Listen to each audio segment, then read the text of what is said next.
one of the most obvious things on the map is the pluton here, which is discordant to the bedding, and a dike that is being fed from the pluton. We can see that the dike feeds into the pluton here because it joins together. We can also spot on the map a boundary that cuts across many lower layers, including the dike, which is the unconformity. I can see that from changing dip directions of the layers here and the rock unit B above, which is tilted 10 degrees towards the north. So this boundary here represents an unconformity. So I'm marking it off on the map so they know that where that is going to be. Other features on the map that we can see are a series of folds. I can tell that from the repetition of rock unit F and D and rock unit C below the unconformity. There are a number of fold axes. I'm going to mark the APTs on now. This one here, diverging dip. So we have an antiform. We have another one on the centre here. Notice I draw it on below the dike because the dike cuts across it. I can tell it's a sink form because the dips are dipping towards each other. I know it's there because rock unit C is not repeated, but the rocks on either side are. On the other side of F1, there is another fold here. These two rock units are repeated, this one's not.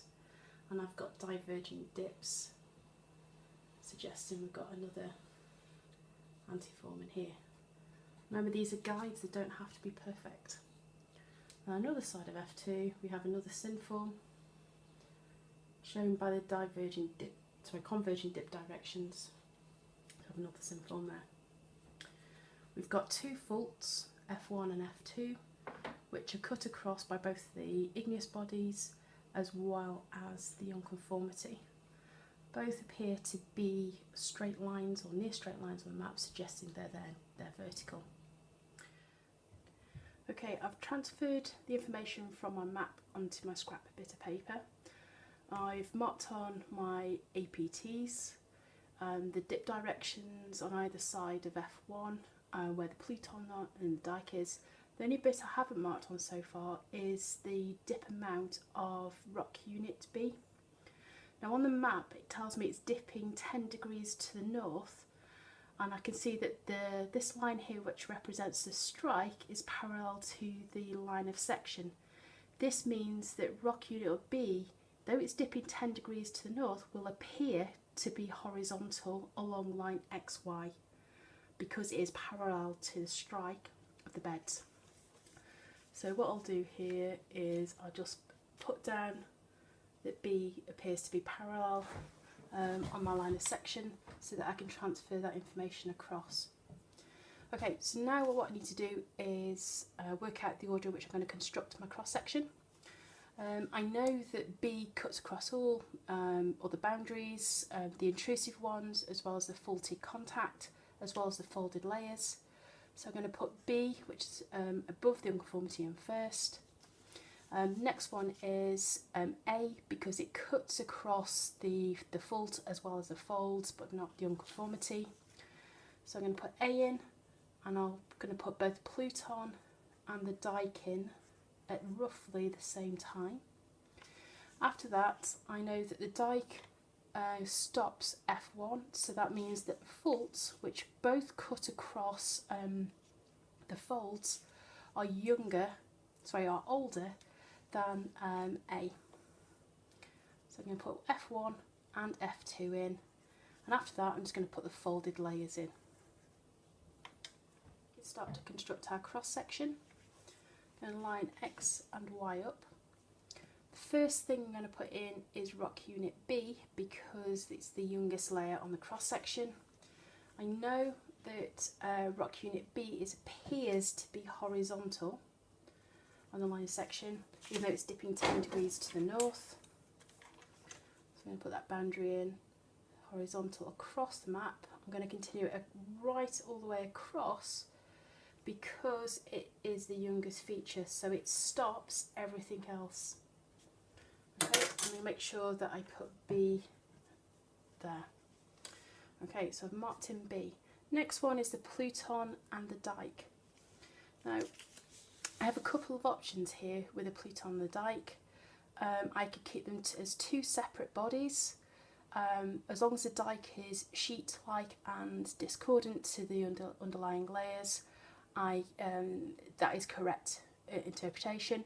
I could also show that the dike is going to feed into the Pluton, and that's the option I'm going to choose. Again, it doesn't matter what angle the dike is cutting across the layers, as long as it's discordant. So let's mark in A first. So we're going to do the Pluton and then the dike. So A outcrops there. Remember, I'm going to extend the layers up towards the unconformity because they're younger than everything else. I'm going to have about that angle for my dike. It could equally be vertical. Again, it's a similar interpretation. Extend this down a little bit further.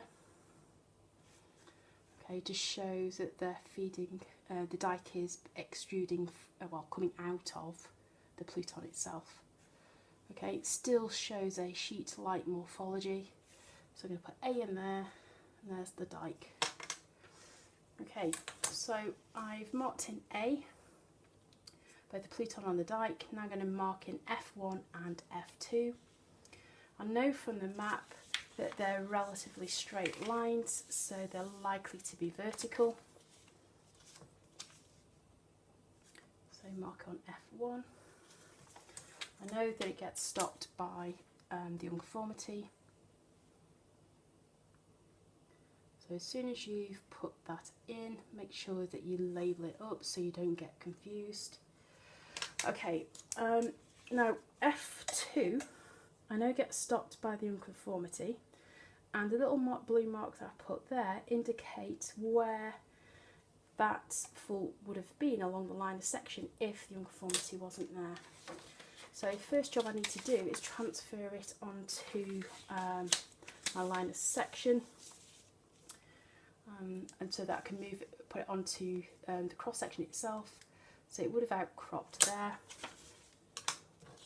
I use a different colour because I know it's going to be underneath the unconformity, and it hits the unconformity at that particular position. Again, it's vertical, so I can draw a straight line down on my cross section, and label it up after I've put it in.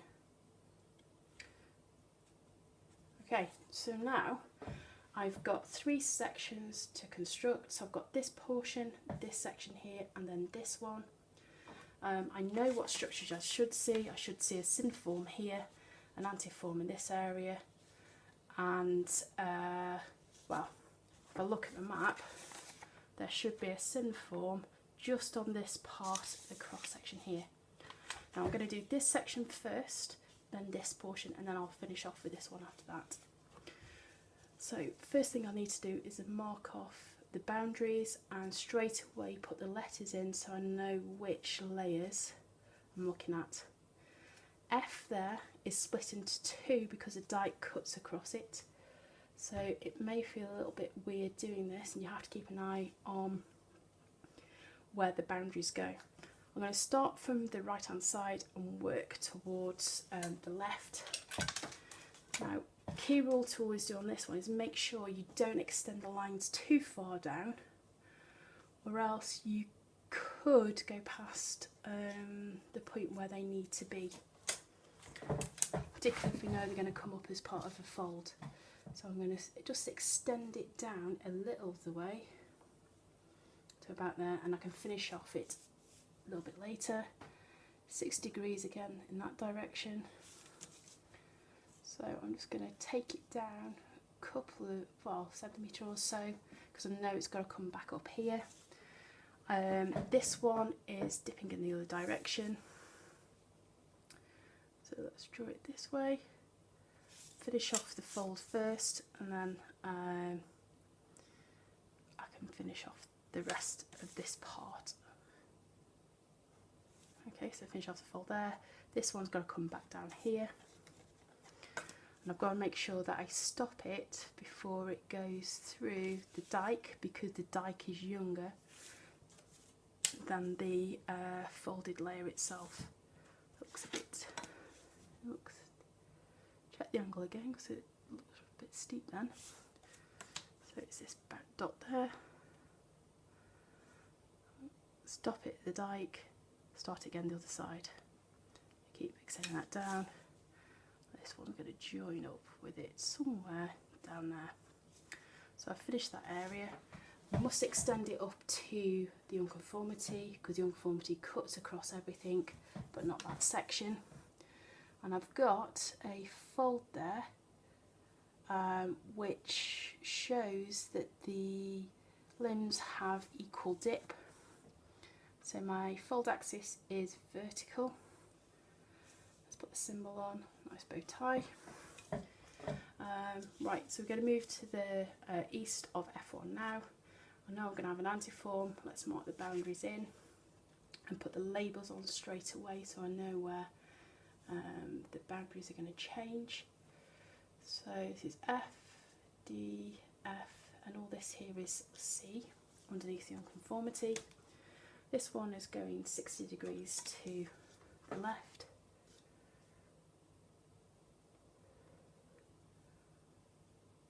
There we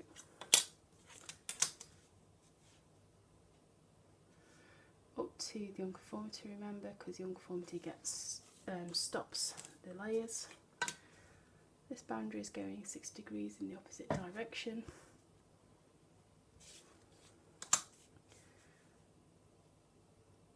I'm going to continue it all the way down to F2.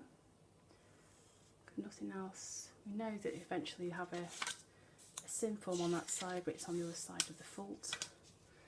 Same for this boundary here, 60 degrees from that particular point.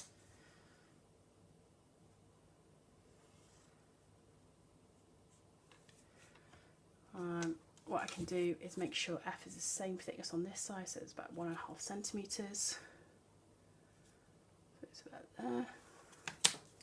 Same angle up here, so that is C in this area here. I'm going to put my fold axis in. Again, it's got to be vertical. Splits the layer D in half.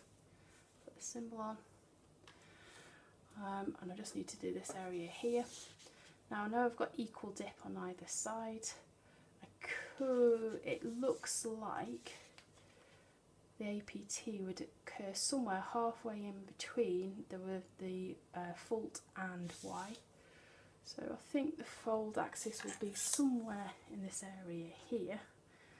Just to make my life a little bit easier, what I'm going to do is where these lines join the fault, I'm going to take them across because there should be equal angles on either side. That's the position I'm going to measure 60 degrees from, and it's the same for this unit here. Okay, and I'll maintain the thickness of my rock unit F. Just have to think about things three-dimensionally a little bit, and how things are going to line up. Okay, remember it's a sketch, so it doesn't have to be perfect. As long as you show general structure there and you're within tolerance. So we're almost finished. Drawing those out to show the fold, then form that we've got this part of the map. Put my fold axis in. Remember to stop it in the unconformity. Put the symbol on. One last bit, I need to show displacement of F1 and F2. So F is higher on this side compared to here, so this side's gone up, this side's gone down. And on this fault here, F has moved up and down on this side. Just put a C there to just finish things off, and D down there.